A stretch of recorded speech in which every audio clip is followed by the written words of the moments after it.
नमस्कार दोस्तों, हम में से ज़्यादातर लोग अपनी सेविंग्स को म्यूचुअल फंड या स्टॉक मार्केट में निवेश करते हैं, जिससे कि लंबे समय में हम एक अच्छा प्रॉफिट जनरेट कर सकें। आज हम इससे जुड़े एक बहुत ही महत्वपूर्ण सवाल का जवाब जानने की कोशिश करेंगे कि हमें एसआईपी किस दिन करनी चाहिए, या ये बोले कि हमें अपना निवेश किसी भी स्टॉक में कब करना चाहिए। बहुत सारी रिसर्च में ये पाया गया है कि निवेश का दिन सही चुनने से हमारे रिटर्न में लंबे समय में कम से कम 2 से 3% का डिफरेंस आ जाता है। चलिए इसको समझने का प्रयास करते हैं। सबसे पहले हम ये जानने की कोशिश करेंगे कि एसआईपी डे क्या होता है। हमारे अकाउंट से एक पर्टिकुलर दिन पर या डेट पर पैसा कटकर फंड हाउस के पास चला जाता है और फिर फंड हाउस उसको अपनी रिसर्च के हिसाब से अलग अलग स्टॉक्स में इन्वेस्ट कर देता है। जिस दिन ये पैसा हमारे अकाउंट से माइनस होता है या डिडक्ट होता है, उस दिन को ही हम एसआईपी डे बोलते हैं या निवेश का समय बोलते हैं। इसमें एसआईपी भी हो सकती है या हम डायरेक्ट स्टॉक का परचेज भी बोल सकते हैं। दोनों ही एक ही चीज आप मान के चलिए। हम में से ज्यादातर लोग अपने इन्वेस्टमेंट्स के लिए फाइनेंशियल एडवाइजर या फाइनेंशियल प्लानर पे डिपेंड होते हैं, और आपने एक बात हमेशा नोटिस की होगी कि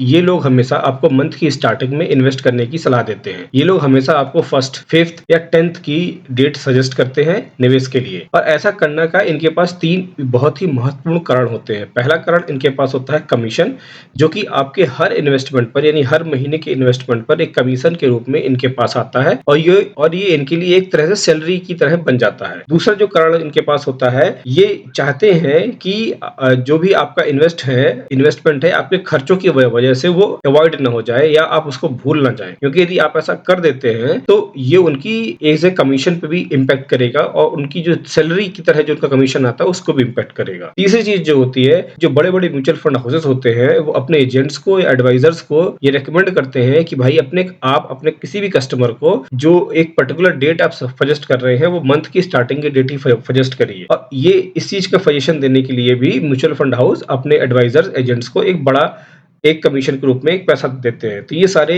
कारण होते हैं कि आपको कोई भी एडवाइजर या एजेंट मंथ की अर्ली में सजेस्ट करना की डेट ही सजेस्ट करता है, लेकिन आपको इनसे ही बचना है और अपनी खुद की एनालिसिस करनी है। चलिए आगे देखते हैं। इनके बिहेवियर को ध्यान से देखें तो आपको एक बात बहुत अच्छे से समझ में आएगी कि कोई भी स्टॉक हो वो एक पर्टिकुलर मंथ के लास्ट में जाके या मंथ एंड में जाके अपना एक बॉटम बनाता है। हर महीने में ज्यादातर समय में ज्यादातर स्टॉक ऐसा करते हैं। ये हो सकता है किसी महीने में ना हो। जैसा कि आप इस चार्ट में यदि देखें तो आप यदि इसको ध्यान से देखिए इस चार्ट को, तो आप देखेंगे कि नवंबर में इसने हल्का सा नवंबर के स्टार्टिंग से उसने एक टॉप बनाना शुरू किया, लेकिन जैसे ही नवंबर एंड आया उसने एक बॉटम बना दिया। इसी तरह उसने दिसंबर में आप आते आते थोड़ा सा एक ऊपर जाने की कोशिश की, लेकिन एंड में दिसंबर आते आते उसने फिर से एक बॉटम बना दिया। सेम उसने फिर फरवरी में किया, सेम वो मार्च में कर रहा है। आप देखिए सेम वो मई में भी कर रहा है, मई एंड में एक बॉटम बना रहा है। तो ज्यादातर समय में वो ऐसा ही करेगा कि शुरुआत में वो ऊपर जाएगा, मंथ एंड आते आते एक छोटा सा बॉटम बनाएगा। लेकिन अगला सवाल है कि ऐसा होता क्यों है। देखिए दोस्तों, हर स्टॉक का अपना फ्यूचर एंड ऑप्शंस का भी एक प्राइस होता है और वो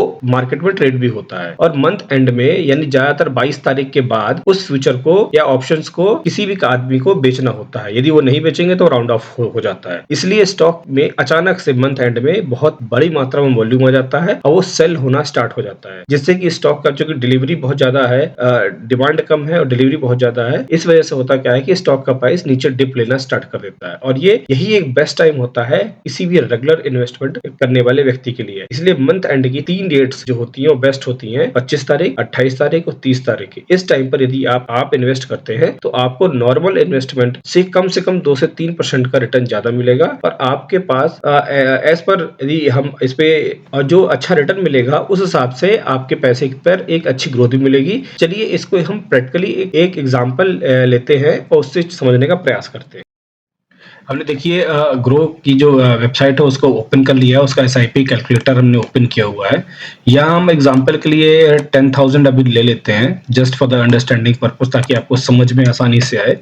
मैंने 10,000 लिया है। हमको अप्रोक्सीमेटली देखा जाए तो तकरीबन 14 से 15% का रिटर्न मिल जाता है यदि 20 साल का हम टेन्योर लेके चलें, तो उसको हम 15% मान लेते हैं एक्सपेक्टेड रेट ऑफ रिटर्न, और उसको हम 20 साल के लिए इन्वेस्ट कर रहे हैं तो 20 साल मानते हैं इसको। ठीक है। अब आप देखेंगे कि यदि ये 10,000 रुपया हर महीने हम यदि इन्वेस्ट करते हैं और 15% का यदि हमको return of rate of return मिलता है, 20 सालों में वो पैसा बढ़कर हमारा तकरीबन 1,51,00,000 यानी 1.5 CR के आसपास हो जाएगा। ठीक है। अब ये हुआ हमारा जब हमको 15% रिटर्न मिल रहा है। लेकिन सपोज करिए कि आपने, जैसा हमने अभी देखा एसआईपी डेट के बारे में, कि हमने गलत डेट पे हम इन्वेस्ट कर रहे हैं या इनिशियल मंथ के अर्ली में इन्वेस्ट कर दे रहे हैं, तो उससे हमको 2 से 3% का फर्क आ जाता है। हम मान लेते हैं आपको 2% का आता है, ठीक है। अभी हमको 1.5 मिल रहा है, अब हम मानते हैं हमको 13% मिलता है। अब देखिए सिर्फ 2% रिटर्न ही कम हुआ है ओवरऑल, लेकिन हमारे में फर्क कितना पड़ रहा है, 1,14,00,000 हो गया है। यानी तकरीबन देखा जाए तो 35 से 40 लाख रुपए का आपको नुकसान एक लंबे टाइम में हो गया है, ठीक है।